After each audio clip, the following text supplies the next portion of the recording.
In 1567, in the town of Braunau am Inn, Austria, there was a mayor named Hans Steininger, famous not for his brilliant decisions, but for his absurdly long beard, over 1.5 meters. It was considered his pride, his personal brand. Normally, Steininger was careful, rolling the beard into a small bundle and tucking it into his pocket to avoid trouble. But fate has its cruel humor. One night in 1567, the town was engulfed in flames. Alarms rang everywhere and people ran in panic.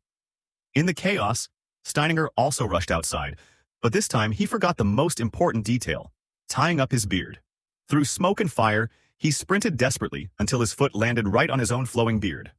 One brutal jerk, his body toppled forward, crashing down the stone steps, his neck snapping instantly. From then on, no one remembered his governance, only the tragic comedy of Hans Steininger, the man who died by tripping over his own beard.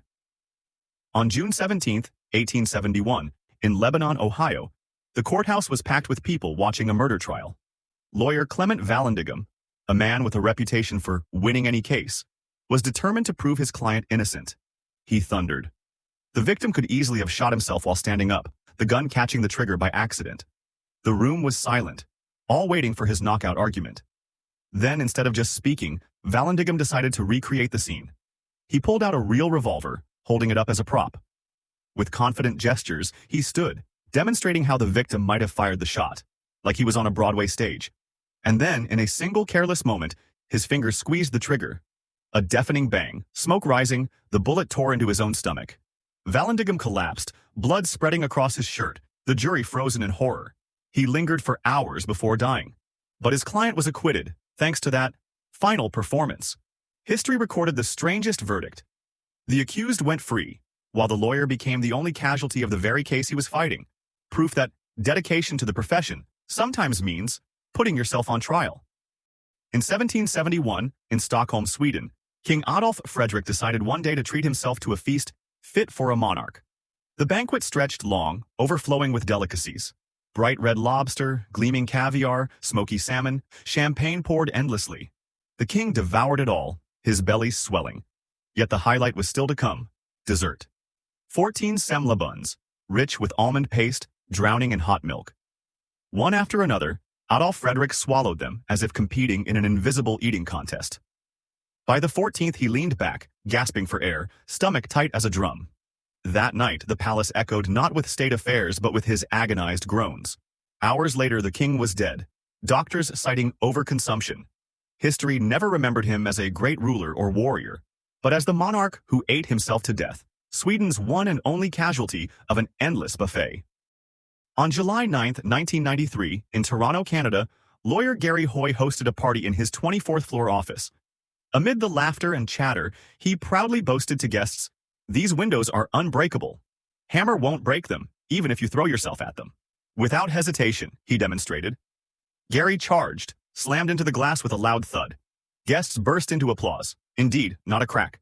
Emboldened, he went for a second round, harder this time. Again, the glass held, but the frame didn't. The entire pane popped out, carrying Gary with it. He and his indestructible shield sailed through the air, plummeting 24 stories to the street below. The party froze in horror. In the end, the bitter punchline remained. Yes, the glass was strong, but the screws holding it were cheap. Around 600 BC, Athens hosted a ceremony honoring Draco, the legendary lawmaker known for his strict codes that shaped Greek justice. The theater was packed, citizens eager to show gratitude. But their idea of a gift was peculiar. Instead of flowers or applause, they hurled cloaks, hats, scarves, and robes toward him in waves, a storm of fabric. At first, Draco smiled, picking up a few pieces, perhaps thinking, "To be loved is a warm feeling indeed." But soon, hundreds threw at once. Clothes rained down relentlessly, piling like an avalanche. He was smothered, unable to breathe, staggering before collapsing. The crowd cheered, thinking he had knelt in humble emotion, but in truth, he was suffocating under the weight. By the time they pulled the garments away, Draco was dead. Thus ended the life of Athens' harsh lawmaker, not in political conspiracy or war, but because his people loved him to death. So if you liked this video, or somehow like me, smash that, like and subscribe. But hey, keep the love moderate, I don't want to end up like Draco. In the 9th century, Orkney, Scotland, Viking warrior Sigurd Eysteinsson, called the Mighty, celebrated victory after crushing his foes. Triumphant, he severed the head of the enemy chief, strapping it to his horse's saddle as a gruesome trophy.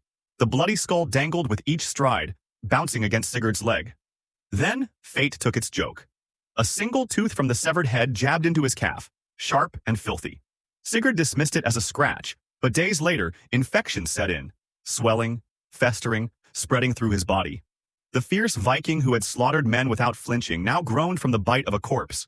He soon died, not by sword or battle, but by the dental revenge of a man long dead. Truly, even the mighty fall, sometimes to bad dentistry. Bobby Leach, a British daredevil of the early 20th century, once stunned the world by surviving the impossible. Sealed in a metal barrel, he hurled himself over Niagara Falls. He lived with only a few bruises, hailed as a man who laughed in death's face. For years, he was remembered as a legend of courage. Yet fate had a crueler plan. Decades later in New Zealand, while walking casually, Bobby slipped on an orange peel. The fall injured his leg badly. Infection set in. Doctors amputated. But medicine of the time couldn't save him. Months later, he was gone. The man who conquered Niagara was defeated not by nature's fury, but by a piece of trash a child might toss aside. History forgot the barrel, but never the irony. Nothing is deadlier than the peel of destiny. In 1498, Charles VIII of France, remembered less for conquest than for clumsiness, was strolling the halls of Amboise Castle with his wife, Anne of Brittany, to watch a game of real tennis. As he walked through a narrow passage, his head struck a low stone doorway. Thud, a bump anyone could get after too much wine. At first, he shrugged it off, watched the match, chatting normally. But hours later, seizures racked him and he collapsed, dead by nightfall. And so ended the ambitions of a king who dreamed of conquering Italy, undone not by armies, but by poor palace architecture.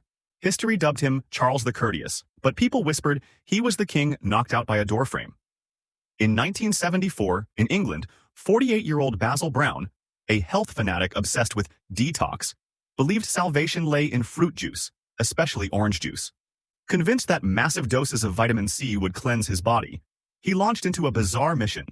Day 1, liters down. Day 2, more. For 10 straight days, he consumed around 40 liters of orange juice. His small frame couldn't withstand the tidal wave of acid and vitamins. His liver faltered, skin yellowed, organs failing. Brown thought he was purifying himself, but inside his body was screaming. On the final day, he collapsed, never to wake again. And so, Basil Brown didn't die from poison or accident, but from the very elixir he worshipped, orange juice. In 1989, a man named Michael Anderson Godwin, long branded a death row inmate, had once been sentenced to the electric chair. For years he awaited the day of strapping, the helmet, the switch. But fate played a twist. His sentence was reduced to life imprisonment. He was spared, no longer doomed to die in a burst of electricity. He carried on behind bars, perhaps sometimes breathing relief, thinking he had outwitted death. Until one evening, alone in his cell, he tried to fix his broken headphones. Sitting on a metal toilet, wires in hand, he fiddled carelessly. A spark. A jolt. Electricity surged through him, hurling his body to the ground. And so, the man who escaped the state's electric chair was finally executed by his own